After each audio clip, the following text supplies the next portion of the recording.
Mushroom দিয়ে তো আমরা নানান ধরনের রেসিপি, স্যুপ এসব খেয়েই থাকি। কখনো কি ভেবে দেখেছেন মাশরুম দিয়েও চপ বানানো যায়?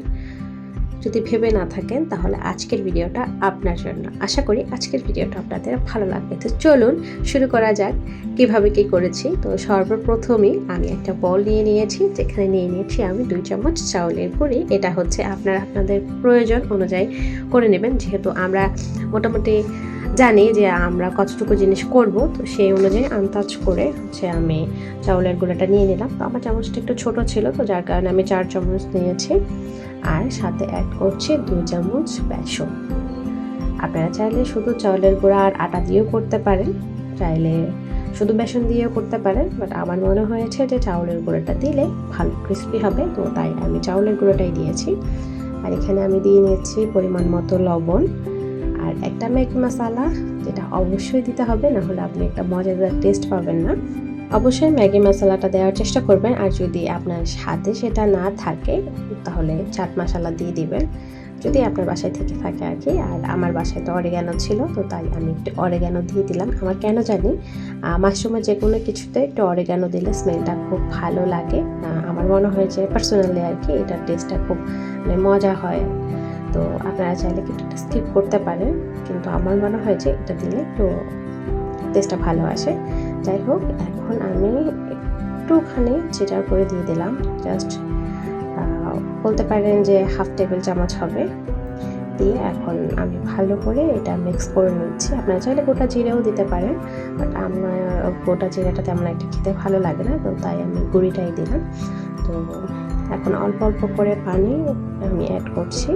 একসাথে পানিটা ঢেলে দিলে তাহলে আমি ঘনত্বটা বুঝতে পারবো না, তখন ডোটা পাতলা হয়ে যেতে পারে, পারফেক্ট একটা ঘনত্ব আসবে না। তো আমি অল্প অল্প করে এখানে পানি মিক্স করছিলাম আর সুন্দর একটা ব্যাটার তৈরি করে নিচ্ছি। তো চলুন আপনাদেরকে একদম ব্যাটার তৈরি করিয়ে দেখাই যে ঠিক কতটা ঘন বা কতটা পাতলা হবে। তো আমরা নর্মালি হচ্ছে চপ, বেগুনি এসব ভাজার জন্য যেটা ইউজ করে থাকি আর কি, যতটুকু ঘনত্ব ঠিক ততটুকুই করবো। আর এখন আমি 1 চিমটি হলুদ দিয়ে দিলাম একটা কালারের জন্য, আর দিয়ে দিচ্ছি বেকিং পাউডার। অবশ্যই বেকিং পাউডারটা দিবেন, তাহলে একটু ফুলকো ফুলকো হবে, আর দেখতেও সুন্দর লাগবে আর খেতেও অসাধারণ একটা টেস্ট আসবে। এই তো দেখতেই পেলেন আমার ব্যাটারটা ঠিক কেমন হয়েছে। এটা কিন্তু আমরা ইফতারে যখন চপ বেগুনি বানাই, এটা সেম কাজটাই, জাস্ট কতটুকুই করতে হবে, এই ঘন বা এর পাতলা না। তো এই তো মাশরুম নিয়ে নিয়েছি, মাশরুমগুলো একদমই ক্লিন, তো তাই আমি মাশরুমগুলোকে সেদ্ধ করব না। এগুলো যদি নোংরা থাকতো আর কি, আমি একটু পরিষ্কার করে নিতাম, বাট আলহামদুলিল্লাহ মাশরুমগুলো খুবই ফ্রেশ, মাশাআল্লাহ খুব সুন্দর। আমি জাস্ট আলতো করে উপরের আবরণটা এইভাবে হাত দিয়ে তুলে নিচ্ছি। আপনারা চাইলে এটাকে সেদ্ধ করে ফেলে দিতে পারেন, তো আমার কাছে এটাই ইজি প্রসেস, আমি এভাবেই করে নিই। এই তো আমার এখন হয়ে গেছে, তো আমি আমার পছন্দ মতো স্লাইস করে নিচ্ছি। আর এই যে নিচের ডাটাটা ভালো করে ক্লিন করে নিচ্ছি একটা ছুরির সাহায্যে। আপনারা চাইলে এটা চামচের সাহায্য করতে পারেন, আর নখ দিয়ে করলেও এটা খুব ইজিলি উঠে যায়, বাট আমার তো নখ নেই, তাই আমি এটা ছুরি দিয়ে পরিষ্কার করে নিচ্ছি। আশা করি আপনারা দেখতেই পাচ্ছেন বিষয়টা খুবই ইজি, মানে আমি যতটা ইজি করে মাশরুমটা ক্লিন করা যায় আপনাদেরকে সেটাই দেখিয়ে দিচ্ছি। আপনারা যদি এর থেকে সহজ উপায় জানেন তাহলে তো ভালো, বাট আমার মনে হয় যে এর থেকে সহজ উপায় আর নেই। যাই হোক, এখন আমি আমার পছন্দ মতো করে সাইজ করে নিয়েছি। তো ডাটাটা আমি নিয়ে নিয়েছি, আমি জানি না আমি আদৌ ডাটাটা ফ্রাই করবো কিনা, তারপরেও স্লাইস করে নিচ্ছি আর কি।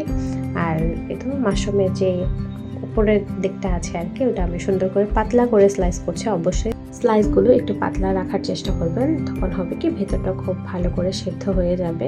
যেহেতু এটা আমরা আগে থেকেই সেদ্ধ করব না, সরাসরি ভাজবো, তো যার কারণে আপনারা এটা এভাবে করবেন।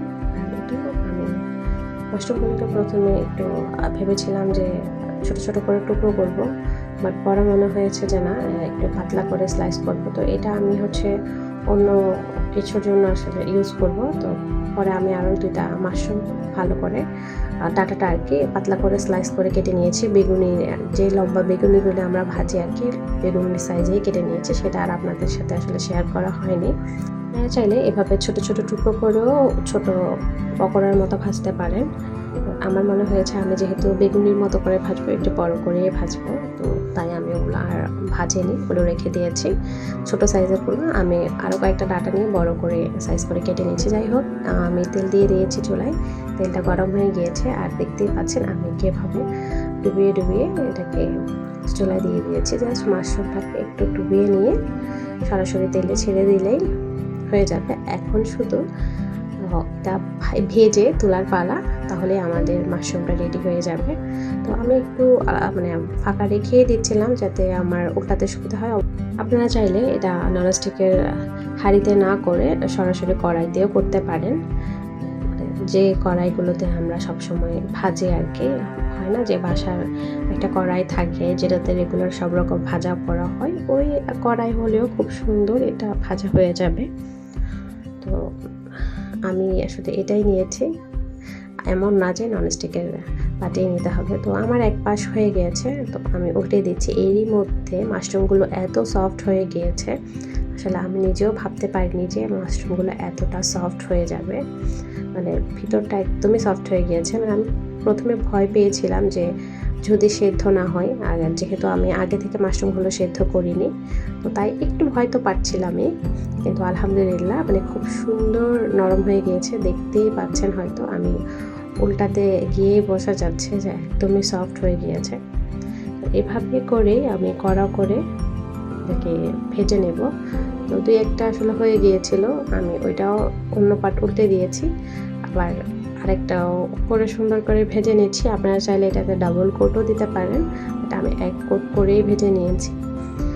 তো আমার মাশরুমগুলো ভাজা শেষ। এখন আপনারা চাইলে এটা যে কোনো সসের সাথে পরিবেশন করতে পারেন। তো আমি বাসায় একটা হোমমেড সস তৈরি করে নিয়েছি, এটার সাথে মাশরুমের পকোড়াগুলো সার্ভ করে নিলাম। আজকের মতো এখান থেকেই বিদায় নিচ্ছি। দেখা হবে অন্য কোনো দিন অন্য কোনো রেসিপির সাথে। আমার রেসিপিটা যদি ভালো লাগে অবশ্যই লাইক কমেন্ট করে আমার পাশে থাকতে ভুলবেন না। আজকের মতো বিদায় নিচ্ছি, ভালো থাকবেন। আল্লাহ হাফেজ, আসসালামু আলাইকুম।